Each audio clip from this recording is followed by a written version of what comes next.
Hello and welcome to another edition of Addition. I'm your host, Addy Snowden. I'm a big tech product manager, mathematician, futurist, tech optimist, artist, and creator. And I'm here this week bring you a hot topic in tech, some career advice, and let you know what I'm geeked out about this week. So before I get into today's episode, go ahead and hit the like button if you're watching on YouTube. Subscribe if you're not already subscribed. You can follow me on Instagram and TikTok at Addition with Addy, Twitter at AdditionPod or at Addy Adabusi. And you can email me at additionpod@gmail.com, as well as subscribe to the Substack so you get the podcast directly into your email and you never miss an episode. That's additionpod.substack.com. All right, well, our hot topic in tech today.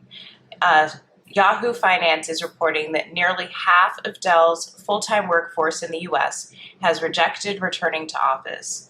They'd rather work from home than get promoted. So that's the direct quote of the headline. So I'm going to quote from the article. Even months after tech company Dell pushed its strict return-to-office policy barring fully remote employees from promotions, its workers still refuse to come back to in-person work. Almost 50% of Dell's full-time U.S. workforce and one-third of international employees have continued to work remotely, according to internal data from the company, Business Insider reported. Unless these employees return to the office or Dell changes its remote work policy, they will not move up the ladder. End quote. So, wow, that is really interesting. So it sounds like Dell incentivized employees to return to the office by saying that you can't get a promotion if you're fully remote. It's interesting that Dell would do that because they could just have made it mandatory, but they left the opportunity for the employee to make a decision for themselves. And they could say, do I need to progress anymore? Is it worth a 2-hour commute? And it sounds like a lot of folks decided that it wasn't worth getting promoted to work to give up working from home. So it's interesting. So I lean a bit more towards working in the office, but specifically because I have a 1-bedroom. If I had my own home office, I absolutely would not be as excited to go to work, to go to the office. So I think this is a reality check. It's like if you give folks an option, they're going to pick the option that's in their best interest. And it sounds like Dell wasn't anticipating this many folks to not care about promotion. So that leads me to think about why would so many employees, give up their opportunity of promotion. I think in tech right now, promotions can be held as a carrot, and it's not a guarantee. And if you get promoted, you may be super excited to get your promotion, then you look at what your actual monetary compensation or increase from that promotion is, and then you're not as excited about it. I've personally found that bonuses pay way more than promotions. I remember the first time I got promoted and saw my increase in salary, and I was in genuine shock. And I was like, really? It was like I think the equivalent was like maybe $50 a paycheck. I forget, it's been a while. And I was like, wow, I really worked really hard so I could get an extra $100 a month. Like something's not right here. So I think employees are kind of waking up to the idea that these promotions aren't these answers to all of our problems that we thought they would be. And also, companies are giving less promotions, especially in this tech climate right now. Last episode, I don't know if I went into, the details of the dramatic shift of the tech industry right now, but it's all about cost cutting and savings and eliminating redundancies and streamlining, all these different words for, spending less money. So this is going to be an interesting sort of track. I'm going to be watching it very closely because 50% of Dell's full-time U.S. workforce is a significant amount. So let's see where it goes from here. Not too many other hot topics in tech right now. I was going to at least talk about Apple Intelligent, the Apple event. I'm definitely planning on upgrading immediately as soon as the new iPhone comes out. I have the iPhone 13 right now, so it's about time anyway, and it completely works out that Apple's releasing iPhones with AI baked into the software, so that's really cool.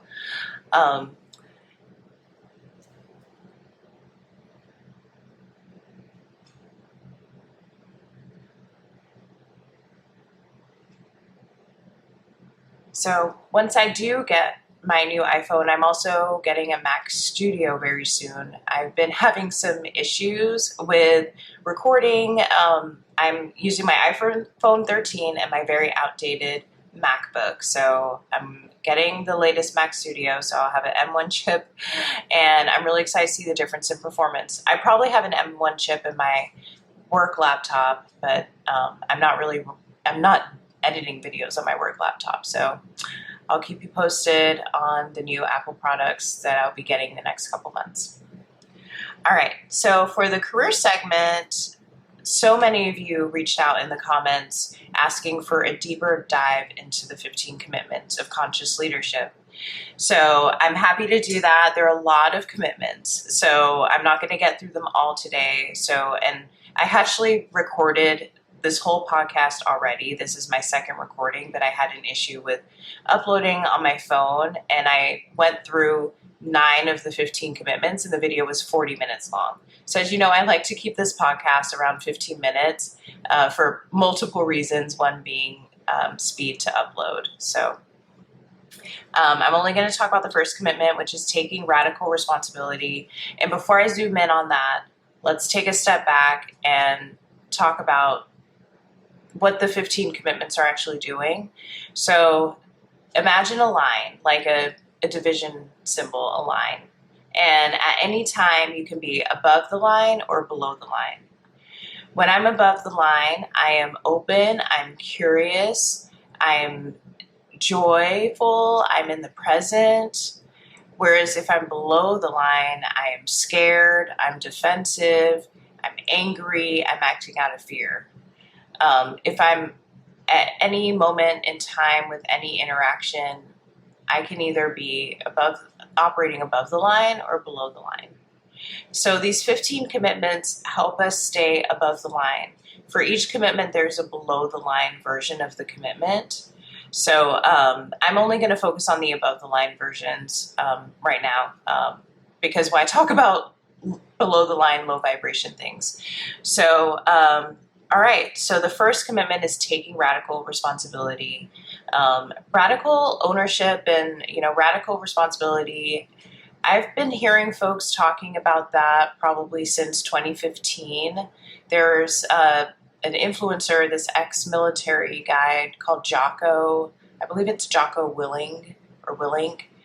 So he was the first person I heard talk about radical ownership, which, basically shifts me from being below the line in a victim mentality to above the line in an empowered, proactive mentality.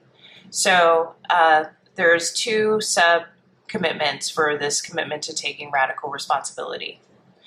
So 1, I commit to taking full responsibility for the circumstances of my life and for my physical, emotional, mental, and spiritual well-being. 2, I commit to supporting others as they take full responsibility for their lives. So the first one is taking ownership over my stuff. The things that I have in my circle of control. If you imagine a circle, everything inside are things that I can control, like what time I get up in the morning, how I spend my day. Certain things I may have a lot of pressure to do, but in theory, I have complete control over how I spend my day. I may think I need to wake up at a certain time, go to work at a certain time, do certain things at work, leave at a certain time, eat dinner. But all of those things are choices that I have control over. So taking this to the workplace, the there's a lot of things that we don't have control over at work. We don't have control over, role eliminations. We don't have control over our performance reviews. We have control over our written portion of our performance review, but we don't have control over what our feedback is going to be. Sometimes we don't get control over the products that our current, or the projects that our current team is doing, and we also don't have control over the products that our teams are working on. So, but there are a lot of things that we do have control over, and so making those items clear in my head makes it so much easier for me to operate. Because if I'm a victim and everything's happening to me, then I can't do anything about it. I'm doomed. I'm spiraling into a dark place or existence. But if I believe that, I have the power to change my current state, my physical, my emotional, my mental, spiritual, then I'm operating above the line. So an example at work is, let's say your manager gives you a project that you don't want to work on. Taking radical ownership and responsibility over your circumstances means that you have the power to say, no, I don't want to work on that project. You have the power to not work on the project, and you have the power to find another position. So you're not forced to work on a project you don't want to do. That's not taking radical ownership over your career. So, so a lot of people focus, especially with career advice and career development, it's about getting promoted. But that's the one thing we don't really have control over. So I think it can be really defeating and get really disappointed when people have goals that they can't necessarily, they can't take fate into their own hands. They have to, put their fate at the mercy of others. So I really like this idea of, being really clear about things that I have ownership over in my life specifically. That's where I work, that's where I live, who I choose to spend my time with, what I choose to talk about, what type of music I listen to, what kind of things I'm talking about on my podcast. Like, there's so many things that I have control over, and that commitment is a reminder. And also committing to supporting others as they take their full responsibility for their lives. So for me, that's about like having boundaries and avoiding people pleasing. If I am always picking up the slack from a coworker, or if I'm always taking things on, even if I don't want to, I'm not allowing other people to take full responsibility over their lives. If I'm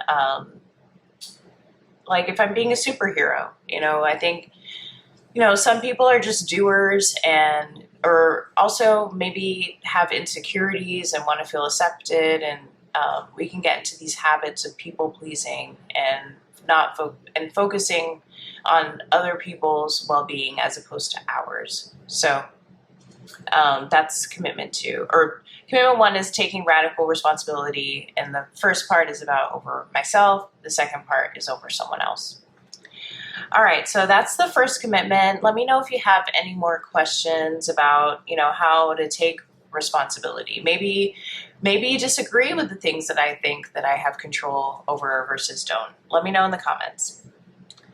All right, so what am I geeked out about this week? So, I've been sitting on this for probably like 2 months now, 2-3 months, but as a gift to myself in the springtime, I allowed myself to get a Birkin, and I'm so excited. I say gift to myself. I just allowed myself to have it. I did not purchase this Birkin at Hermes. I cannot tell you where I got this Birkin, but I absolutely did not pay Birkin prices for this Birkin. So I have been carrying it to work every day and haven't really talked about it with anyone, other than like family. But it's not something for me to be shy about. Like, I'm really happy that I have a Birkin. Ever since I heard about Birkins, like on an NPR podcast in 2015, I've always wanted one. It's Hermes does excellent marketing, selling a product or making a product so desirable and not selling it in the stores is excellent marketing strategy that, I could go on and on about. But I feel like as part of a special community, luxury bags have a lot of power. As you know, if you listen to this podcast, I'm like super into personal finance and, was really into, Dave Ramsey and saving and et cetera. And I still do all of those things and I still care about those things.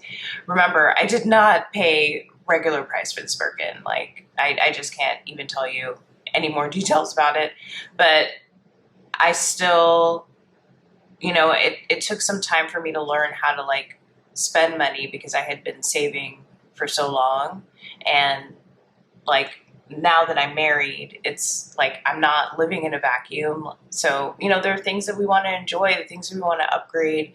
And that's okay. It's okay to have nice things. It's okay to treat yourself, obviously in a reasonable way and not getting yourself into a bad financial situation. But I think sometimes, I hear about people who don't take a honeymoon and, they've been married for several years or have been, risking their safety driving a car when they can afford to upgrade one. And I was definitely one of those, scarcity mindset type people that just wanted to like hold on to whatever I had and was really scared to put myself out there and spend in any kind of luxurious way.